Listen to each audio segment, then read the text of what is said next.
I'll be honest guys, I have put a hat on because I didn't want to do my hair. And I thought either I put wax in my hair or I stick a hat on, so I chose the easy option. I'm sorry. Can of Pepsi Max. Honestly, whenever I hear that sound of a can, even if it's someone else's opening it, I instantly get tingles. That's how you know you're an addict. Anyway, hey guys, this has been a long time it feels like since I've done a sit down video, not vlogging out and about my daily life. I really enjoy doing these videos because, I don't know, I just love having a chat with you guys. I'll be honest, I haven't vlogged a whole lot for nearly a week. For the last 5 days, I've not really filmed much. So I asked people on Instagram last night for questions that I would answer, some on Instagram and some on YouTube. So I'm gonna do the YouTube portion of that now. Just a note to say, if you don't follow me on Instagram, then if you type in Joel Wood, I will come up there, you will see me on there, give me a follow. Enough self-promotion, let's get on with the video. I might see if Keegan is free to answer some of these questions with me in the second half of this video. So stay tuned for that. This is a good question. This person says, what is your favorite part of this next chapter of your life? Oh, I don't know. I think probably building a life with someone, that someone being Keegan. I have always pretty much been single, and when I have been in a relationship, it's not been like this. This is like the most real relationship that I've ever had, in that I've never lived with a partner before, I've never been in love with anyone before, and all those sorts of things. So it's like the first proper relationship, I would say. So my entire life I've basically just lived for myself. Like, I've been completely selfish in a good way. I think I've lived for myself and my friends. I'm just like, whatever I want to do, I'm gonna do. I'm building my future for me. Every bit of money that I earn is for me, and for me to spend on what I want. I can choose to do whatever I want to do, and I don't have to tell anyone or do anything. And that was a large part of my life and was great, and I'm not saying that with any negative aspects. I think, who else did I have to focus on? No one. So I just focused on myself. Whereas now the nice part is, it feels really different because I'm planning for something bigger than me. It's this relationship, and it's another person, and Keegan and his kids, and this life that we have, where I'm now like, oh, I'm earning money for me, but also for my new little family. And you know, when I go and do something, it's like, oh, let me just check with Keegan. And I actually quite like that. I like being in a relationship with someone and being in life with someone. That sounds really cringe, like doing life with someone, but essentially that's what it is, and I really enjoy that aspect. So for example, I really enjoy our joint goals. Keegan and I have a joint bank account, a joint savings account that we put money into every single month, and our goal is to sort of build up that savings for like an emergency fund. We're planning way ahead. We're going on holiday together in October. We're also going away in May, I think, May and June. However, yeah, it's just planning those, you know, big trips, saving money for the future. You know, when we talk about houses as well, we're often like, oh, when we buy a new house, like that won't be anytime soon, guys. But it's little things like that when we talk, when we plan things really far in the future. I'm like, oh, I really enjoy that. How is your hyperhidrosis? As you can see, it's really good. I haven't had Botox in my, well, I should start from the beginning. If you don't know, hyperhidrosis is a condition which I have. I don't have the most severe form of hyperhidrosis, but basically that is excessive sweating. So I am someone who could never wear a color like this, because within 20 minutes I would get a huge sweat patch. That's why I always tend to wear black. The only thing that has sorted that out for me is getting Botox in my armpits. Most people know about Botox and what it does to your face, but what people don't realize is you can get it in your armpits, which prevents you from sweating. There are lots of misconceptions that, oh, if you get Botox in your armpits, the sweat will come out elsewhere.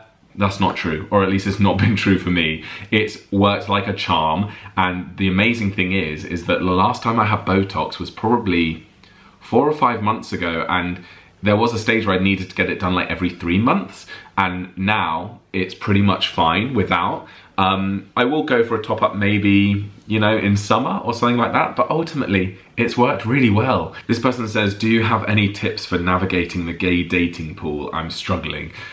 Oh, it is hard. It's very, very difficult for a multitude of reasons, which I won't go into on this video. But I would say my tips for navigating the dating pool is get certain of what someone is after before you get chatting to them. I've had scenarios where you match with someone, you're both attracted to each other, you like each other, you get along really well, you're like texting every single day, you might go on a few dates and everything, and then it gets like a little bit later down the line and you're like, oh, your morals and values are completely different to mine, or, you know, oh, they just want like a casual fling, whereas I want a serious relationship, or things like that. And it's not just a waste of your time, but it really hurts if you're that other person that's like, oh, I thought this was going to be something really long term, and they're like, oh no, this was not ever going to be long term. It really hurts. So I would say get clear from the outset, whilst you're texting, before you ever meet, what are you after, like what are your values, what are your morals. Also, before you go on first dates, have a look online about questions that you should ask on a first date, because I think we're all too scared to ask these serious questions on a first date. But I think I told you guys, on my first date with Keegan was brave enough to go, so what are we going to do if this goes any further and we like each other? Like, are you going to move from London? Because I'm not going to move down south. Just putting it out there, which is amazing, because that was one of his boundaries, one of his must-haves, was that, you know, whoever he dates would have to fit in around him and his kids, because he can't move. And some people will go, oh, that's way too intense to talk about that on a first date. But actually, no, it's not, because, you know, he knew that this was a solid line, this was a solid boundary, and there'll be no point in pursuing it if I didn't match with those boundaries.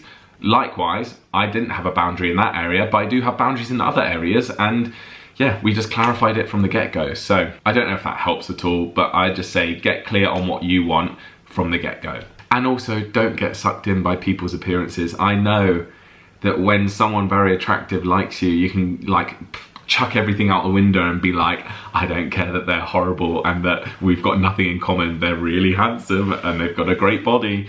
No, don't get fooled by that. That's all smoke and mirrors, and it's not very important. It's a nice to have, but it's not important. What's the number one thing you miss about living in London? Oh, I think the number one thing I miss is waking up of a morning where I haven't planned to do anything, you know, I've got nothing on other than my own like filming and editing and stuff like that, and going, you know what, I'm gonna go into central London today, packing a bag and being in central London within an hour, and being in the capital city with my backpack, going to a coffee shop, doing whatever I want within an hour.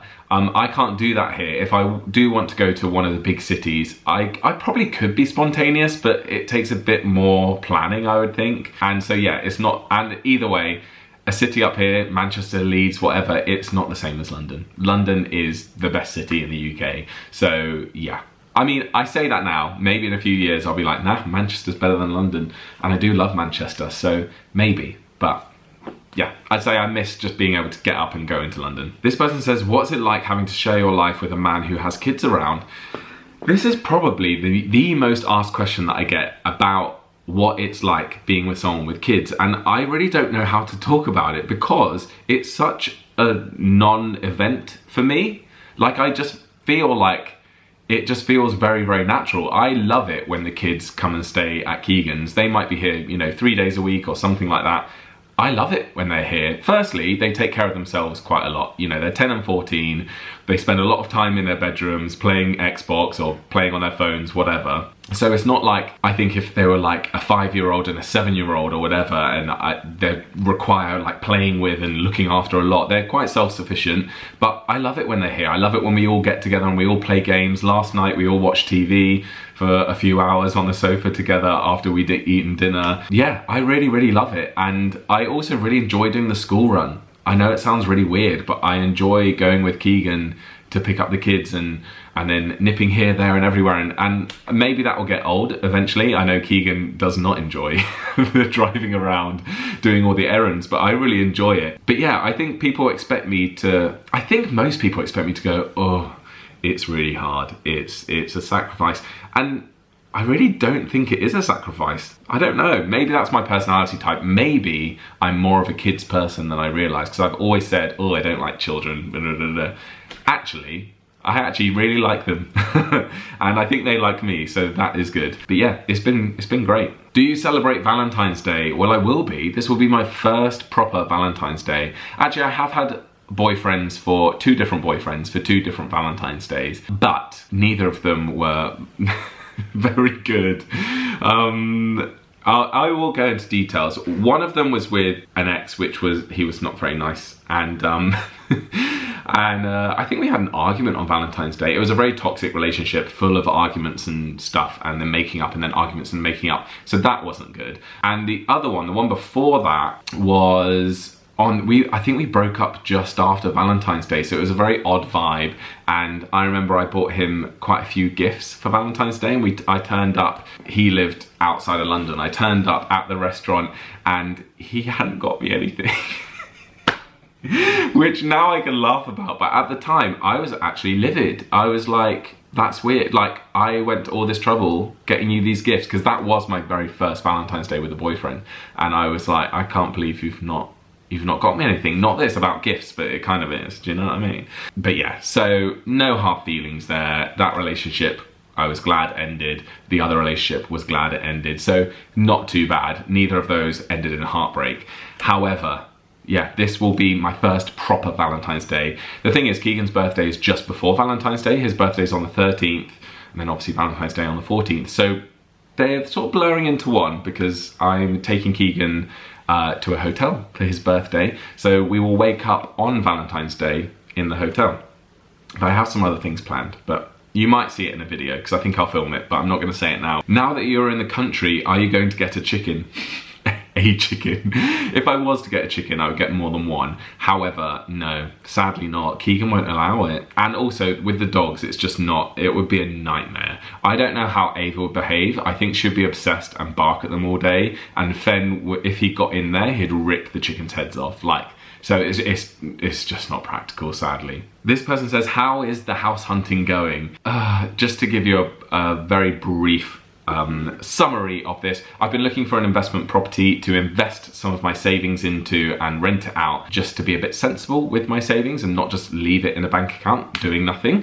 So that's what I've been looking for. I put an offer in on a house. They've been really slow. They have not got back to me. Apparently the owners are a nightmare and they can't agree what to do with the house. I'm looking for other properties, but yeah, we'll wait and see. This person says, do you enjoy the new format on Those Two Brits? I do, from Alabama, best format ever. Thank you very much. Yeah, I absolutely love it. So if you don't know my channel, Those Two Brits, with my friend Leah, we've changed up our content to be a bit more sort of conversational. We're just chatting about all things, you know, to do with our lives and anything you can think of in sort of a filmed podcast manner.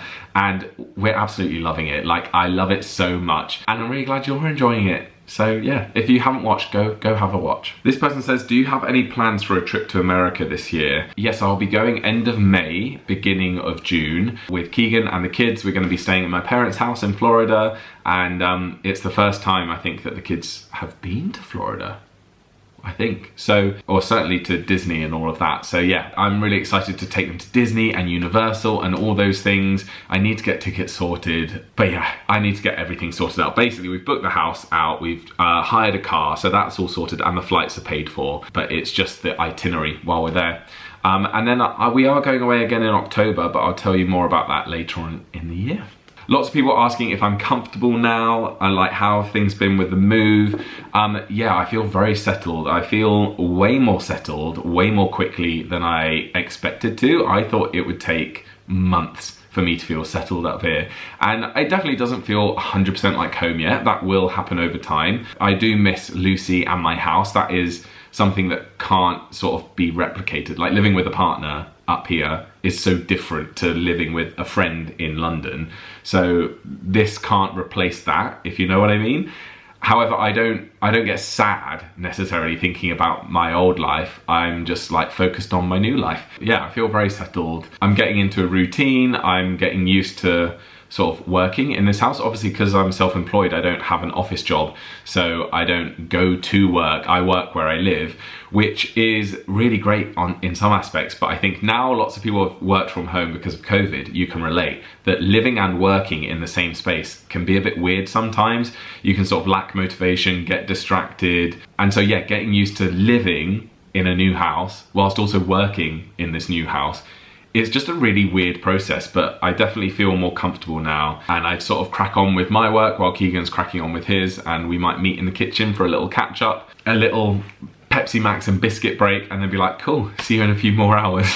Or we might be like, have you got a free hour? Let's go for a dog walk, which we'll probably do after I filmed this video. What's the one job you would be doing if you didn't do content creation? I dread to think, you know, like I would probably still be doing promo work in London, you know, which is basically you promoting different brands and things. So I've worked for Samsung, I've worked for Andrex, I've worked for Naked Smoothies, I've worked for all different sorts of brands, and it might be giving out, like if I worked for Pepsi Max, the brand might be giving out cans of Pepsi Max at a train station.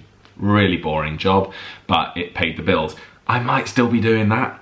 Who knows? My go-to answer with this is that I'd go into being a talent agent representing actors because I find that industry fascinating. But let me try and give a different answer because let's keep it spicy. I think I'd have my own business. I thought about this the other day. There was two businesses I was thinking of doing. After university, I was going to set up a vocal coaching business or to help teach people who speak English as a second language how to speak English better, to improve their pronunciation and things like that, because I have a degree in linguistics, so I thought about doing that. I also thought about setting up my own mobile dog grooming business at one stage. I mean, I can't groom dogs, so I would have had to have done a course, but I definitely would have owned my own business in some way, because I tell you guys, I'm not cut out for having a boss. I'm not cut out for working under somebody.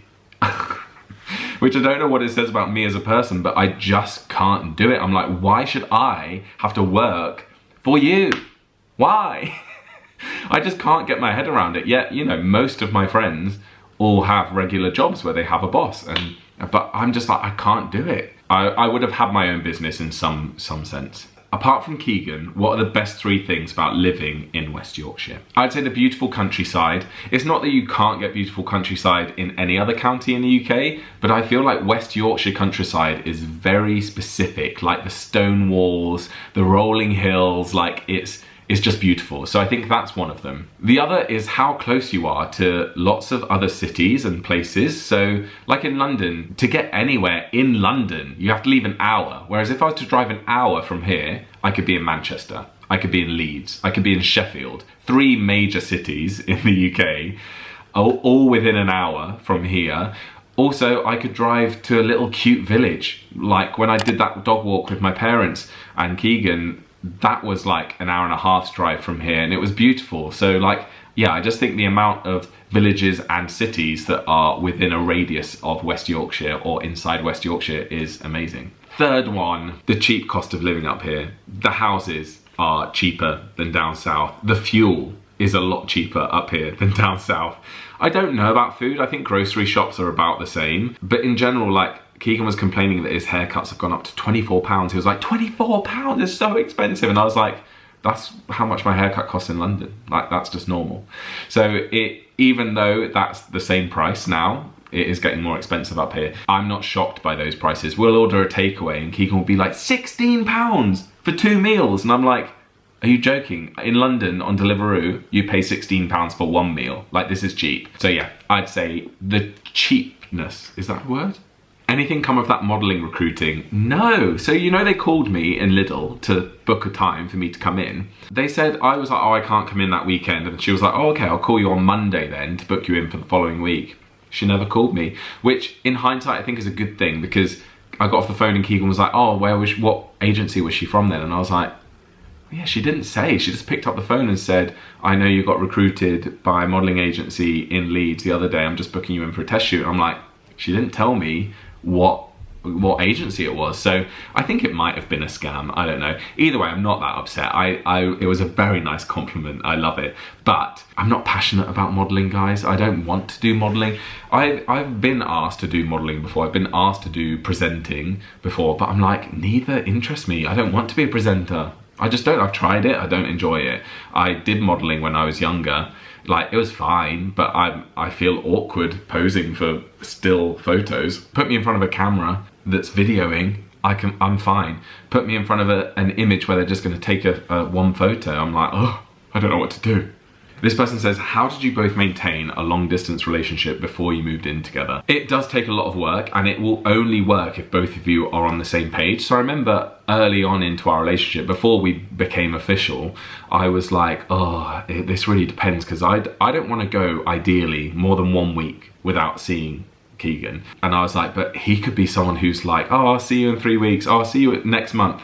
And I was like, if he's like that, like, I won't be able to cope. Luckily, he wasn't, and he was on the same page as me. And every time we were about to leave each other, he would be like, right, let's get our diaries out. When are we next seeing each other? And he would come and see me, or I would come and see him. It was easy to maintain the long distance in terms of scheduling because we were both on the same page. The hard part is dealing with when you are apart and you miss each other and you can't just be like, should we go for dinner tonight? Like, because we can't, because it was, you know, we live 4 or 5 hours from each other. So that, emotionally, it was hard. But in terms of the schedule and how we made it work, that was easy, luckily, because we were both as keen as each other. There are so many questions, guys, and this video is already so long, so I might have to start rounding it up. So I acknowledged this on Instagram, and I thought it was worth discussing here. Someone admittedly said that they were asking this out of jealousy. They said, out of jealousy, you seem to be working very little. How do you afford to live like that? I will sort of repeat what I said over on Instagram on here. I get this a lot from people, just people in my real life that know of me but don't really, you know, they're not friends of mine necessarily, or strangers online who are just like, you don't work at all. What do you do with your life? You don't do anything. And it's very frustrating because I do work very, very hard. It's just that you guys don't often see it because I only film the fun things, because obviously I'm not going to set up my camera and film me sitting on my laptop for 5-6 hours a day, or on a phone call to people, or sending emails, or whatever it may be. I don't film any of that because that's really boring. So of course I'm not gonna show that. But just because you don't see that doesn't mean that doesn't happen. Also, it's one of these things that even when I was vlogging every single day in November, I vlogged all 30 days or 31 days of November, you would still only see about 15 minutes out of my 24 hours. That leaves 23 hours and 45 minutes of my life that you don't see every single day. 23 hours and 45 minutes. So lots of people jump to the assumption that they know me, or they've got a grip of my life and what I get up to, and then they feel like they can make judgments on it. But it's like, but you've only seen 15 minutes of my life. And equally, I also went on to explain that some people seem to think I have a very flashy lifestyle. Like this person going, how do you afford to live like that? Live like what? Like I honestly spend most of my days in my house, whether it was here or in London. Like I spend most of my days at home, walking the dogs, going to the gym, working, filming, editing, emailing, on calls, organising, doing different things that my job entails. I don't have a flashy lifestyle. I'm very good at saving money. I lived on £14,000 per year for 3 years. Between 2015 and 2018, I survived on 14,000 a year in London, in a major city. About half of that went on rent and bills, and then I had the rest of it, £7,000 over the entirety of the whole year, to spend on socialising and food and things like that. I'm used to living on a shoestring, so I'm very good at saving money. For example, buying an investment property, that people, I think some people have been like, you own a house in London and you're now buying a second house as an investment. Firstly, the second house is so much cheaper. We're talking about looking at properties between 70,000 and 100,000. It's not a huge amount because, and bearing in mind, I pay 25% deposit on that. Me investing in a property and having this money to put in a deposit into this second house has probably come at the expense of living my life like most people. Like lots of my friends go out socializing 4-5 times a week. They go out for dinner, they go bowling, they go to the cinema, they do this, that and the other. I don't really do any of that. Of course I do, like occasionally, but I've never been one for socializing much, and I do just love living in my house and being a little hermit and sit watching TV, watching YouTube, socializing occasionally, but you know, not really doing a whole lot. So whilst lots of my friends have spent money on that, I've saved that money, and now I have a little lump sum of money that I can invest into a property, and I would rather do that because I've always had the thing of living for my future self rather than living for current Joel. I'm like, I want to be able to retire early and be on a beach sipping a cocktail and be like, thank you, past Joel, for working so hard for me that I can now chill and enjoy my life. That has been my motivation. Anyway, I'm going off on a tangent. But all of this to say, don't believe everything you see on social media, and don't presume that because the last thing I want is someone to feel envious of my life, to go, oh, you've got this, that and the other, you hardly work, how on earth do you do that, you're so lucky. I'm like, no hun, I work. I work hard.